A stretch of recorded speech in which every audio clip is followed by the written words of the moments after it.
नमस्कार दर्शकों, नमस्कार जॉनी जी, आपका स्वागत है चाय पे चर्चा और टॉक शो बाय खुशबू सेठ सीजन 2।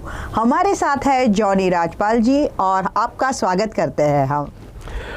नमस्कार, आदाब, सत श्री अकाल, घणी कम्मा, केम छो, वड़क्कम पूरे हिंदुस्तान की जनता, कैसे हैं आप सब लोग। मेरी दुआ है कि हमेशा आप लोग खुश रहे। और उसके बाद सबसे ज़्यादा जो शुक्रिया करना चाहूँगा वो जश्न टैलेंट वालों का कि जिन्हों के साथ हम आज रूबरू हो रहे हैं। सो जॉनी जी, आप दिल्ली से आए हैं तो मुंबई आपको जम गई? हाँ, वो कहते हैं ना, ऊपर वाले की मर्जी के बिना पत्ता भी नहीं हिल सकता। तो ऊपर वाले ने यहाँ मुंबई में बुलाया किसी काम के लिए था। आए तो हम एक्टर बनने के लिए थे, लेकिन वो मर्जी उसी की चलनी है, हमारी तो कोई वो नहीं है। बाकी जो ऊपर वाला करा रहा है हम उसी रेस में दौड़ रहे हैं। सो पूजा खरे हमारे साथ पिछले एपिसोड में आई थी, उसने हैपनिंग इवेंट्स के बारे में हमें बहुत कुछ बताया और उन्होंने आपके बारे में भी हमें बहुत कुछ बताया। सो हमारे ऑडियंस को और मुझे आपसे स्पेशली मिलना था और आज हम चाय पे चर्चा पे बैठे हैं।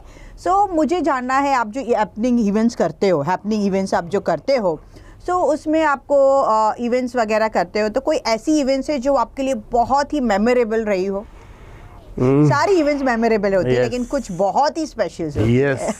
बहुत ही यादगार पल हैं हमारे। कहते हैं ज़िंदगी में एक शब्द है छोटा सा, कामयाबी के 1000 दुश्मन। और हमारी कामयाबी तो हमारे पहले इवेंट से ही स्टार्ट हो गई थी। तो परीक्षाएं जीवन में हर एक इंसान की होती हैं, लेकिन वो परीक्षाओं के लिए 2 लाइनें हैं जो मैं हमेशा अप्लाई करता हूँ अपने जीवन के अंदर। फॉलो और अप्लाई में बहुत फ़र्क है। फॉलो करना आसान है, अप्लाई करना मुश्किल है, लेकिन अप्लाई करता हूँ। कोशिश करने वालों की हार कभी नहीं होती और हिम्मत जो करते हैं वही पार होते हैं। तो वही लाइन है और हमेशा अप्लाई करता हूँ। बहुत अच्छे से चल रहा है और हैपनिंग इवेंट अभी 2 साल भी नहीं हुए और ऊपर वाले की रहमत व करम से और आज जनता के प्यार की वजह से बहुत कुछ चलता जा रहा है और बहुत अच्छी सक्सेस मिल रही है।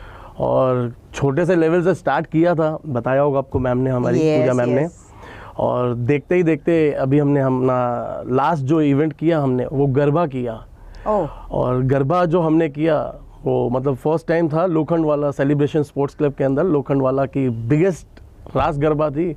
और अभी हमारा जो नेक्स्ट इवेंट है वो इन ऑर्बिट मॉल के अंदर है, जो हम लोग कर रहे हैं। दिवाली मेला है, वो दिवाली का फेस्टिवल चल रहा है, तो आप लोग सब आ सकते हैं।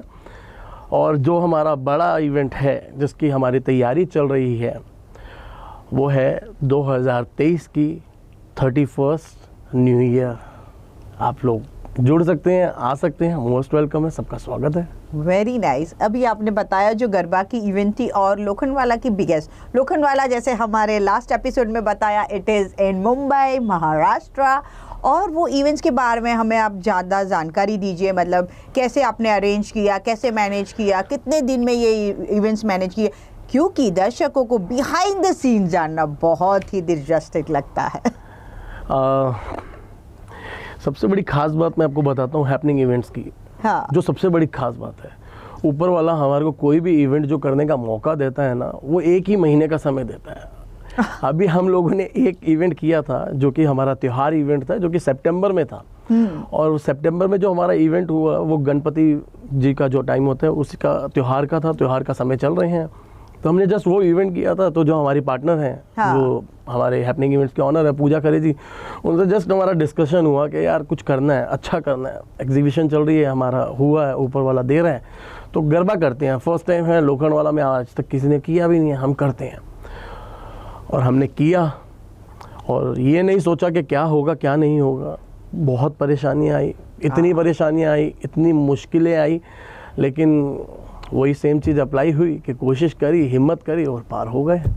ऊपर वाले ने बरकत दी, ऊपर वाले ने कराया, बहुत अच्छे से कराया कि आज हम आगे के लिए जो है इवेंट्स अपने तैयार कर रहे हैं, उनके ऊपर नेक्स्ट मूव आ चुका है।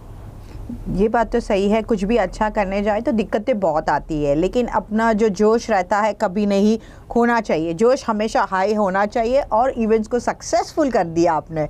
और आपकी इवेंट्स के बारे में हमने बहुत सुना था। अभी आप फिलहाल बता रहे हैं कि दिवाली में आने वाली है कि इवेंट्स एंड 31st वाली आने वाली है, तो उसके बारे में हमारे ऑडियंस को ज़रा बताएंगे। तो वो आपके साथ अगर ये इवेंट्स में जुड़ना चाहेंगे तो आप उनको डिटेल्स दीजिए। 31st न्यू ईयर है हमारा अभी लोकेशन हमने डिस्क्लोज़ नहीं की, क्योंकि चीज़ें ऐसी होती हैं कि अगर पहले डिस्क्लोज़ हो जाता है तो बहुत सारी चीज़ें आ जाती हैं। हाँ, लेकिन आप उसके बता दीजिए कि उसमें क्या होने वाला है, किस तरीके से होने वाला है। सो हमारी ऑडियंस हमारे साथ जुड़ी रहेगी और डिस्क्रिप्शन में आपकी जानकारी रहेगी, तो वो आपको संपर्क कर पाएंगे। बिल्कुल। न्यू ईयर इवेंट है। न्यू ईयर के अंदर हमारे बहुत सारे डीजेस हैं जो कि हमारे साथ वहाँ पे लाइव म्यूज़िक प्ले करेंगे। फिर उसके बाद हमारे साथ वहाँ पे लाइव सिंगर हैं।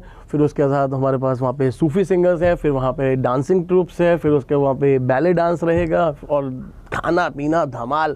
और वो न्यू ईयर है, साल का आखिरी दिन है, हंस के एंजॉय करना है।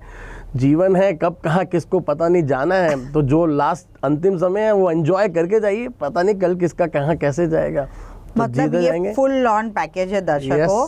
फुल ऑन मतलब हर चीज़ आपको मिलेगी। आपको डांसिंग अच्छा लगता है, डांसिंग, सिंगिंग, बैठ के म्यूज़िक सुनना है, खाना है, पीना है, मतलब इतनी सारी वैरायटी अंडर वन रूफ। यानी कि सभी के अलग अलग एज ग्रुप, एज बार वाले यहाँ आ सकते हैं, क्योंकि इतनी सारी फैसिलिटीज़, अवेलेबिलिटीज़ है उनके साथ। तो आपको 31 के लिए अगर आपका कोई प्लान नहीं हुआ है तो आप हैपनिंग इवेंट्स को ज़रूर कांटेक्ट कर सकते हैं और वो आपको एक ग्रैंड इवेंट देंगे। और 31 की लास्ट डेट आप धमाल करके 2023 को गुड बाय कीजिए। और आपकी और फ्यूचर्स कौन सी, मतलब 23 के बारे में तो हमें पता चल गया। अभी आपके कुछ आगे के कुछ इवेंट्स के रिलेटेड कुछ प्लान्स है? आप एज एन एक्टिंग से इवेंट्स पे आए और इवेंट से अभी कुछ और बड़ा ग्रैंड करने का सोच रहे हैं, because we are expecting happening to go more higher. Grand करने का प्रोसेस चल रहा है। एक बहुत बड़ी न्यूज़ है कि शायद इस इंडस्ट्री के अंदर, इवेंट की इंडस्ट्री के अंदर आज तक किसी ने ना ये देखा होगा ना सोचा होगा। प्रोसेस चल रहा है, ऊपर वाला मतलब कैसे कराएगा वो चीज़ें ऑन प्रोसेस में है। बेसिकली वो मैं डिस्क्लोज़ नहीं कर सकता, बट वो जब चीज़ बन के तैयार हो जाएगी तो किसी को भी भागना नहीं पड़ेगा, घूमना नहीं पड़ेगा, देखना नहीं पड़ेगा। वो सिर्फ अपने फ़ोन के अंदर बैठेगा और वो सब कुछ कवर अप कर लेगा। Amazing, we are waiting for this and उसके लिए आपको स्टे ट्यून रहना पड़ेगा हैपनिंग इवेंट्स के साथ। और हमें ये जानना है कि क्या हैपनिंग इवेंट्स जा रही है इंटरनेशनल, फ्लाइंग इंटरनेशनल? बिल्कुल, ऊपर वाले ने इतना पहुंचाया है। देखो, मैं हमेशा सबको एक लाइन बोलता हूँ, एक राइटर हूँ ना, तो अंदर का जो कीड़ा है वो मजबूती वाला रहता है। मैं हमेशा सबको बोलता हूँ, कामयाबी चाहिए तो एक चीज़ हमेशा अपने साथ रखना।